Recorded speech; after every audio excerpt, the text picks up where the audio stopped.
Hello, Andrew here, the Weardale wood turner. Well, I'm absolutely delighted to be here this afternoon to do a project using some new tools. Now, the tools I'm going to be using are new to me.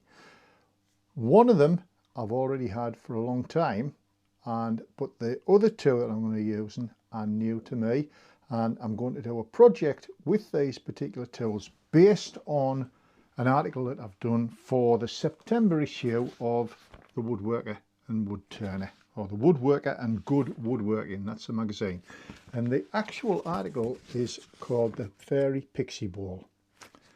Now, this particular article I did using traditional woodworking tools, or wood turning tools, traditional gouges. What I'm going to do in this particular presentation is I'm going to use carbide tools, but I'm going to use tools by a company called Hunter Tool Systems.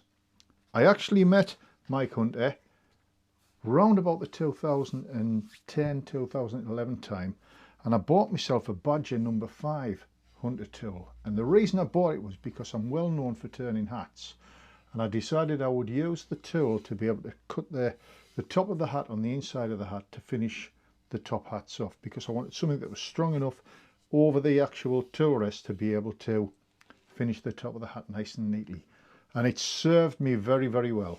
So I've put a new cutter into this, but I'm going to introduce you to a couple of tools that I've never used before, but I'm really excited to use. And this particular tool, the first one, is it comes in a tube that's well protected. The top's nice and tight, there we are, and inside you've got the instructions on how to use the tool and the suggestions on the tool application, and you've also got the tool there which has got like a wax coating on, and the cutter is the same as what's on the number 5 cutter in there, so that's quite useful. Two cutters, both the same but two different uses. So I'm going to use that particular tool.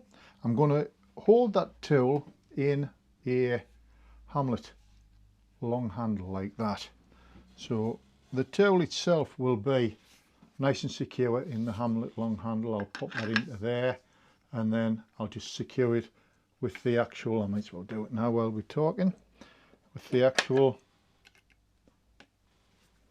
grub screw that's in there. Just tighten that up and then we're good to go with that. So I've got a nice long tool that I can get up under my arm, and I can use it in a position where it's nice and comfortable.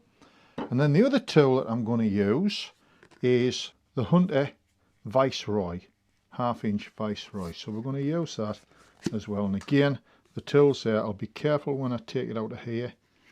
There we are, because the cutters are very, very sharp. And there we are.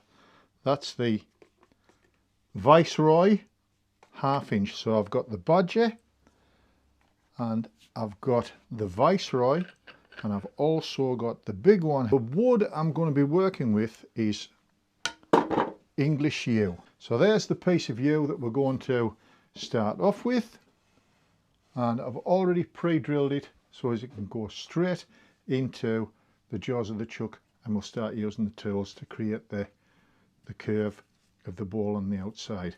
The only two additional tools I'm going to use apart from the Hunter tools will be a couple of parting tools, a thin parting tool 3mm and a 10mm beading parting tool as well, and that's really just to cut the spigots and to cut the dovetails for the actual spindle to fit into the bowl itself.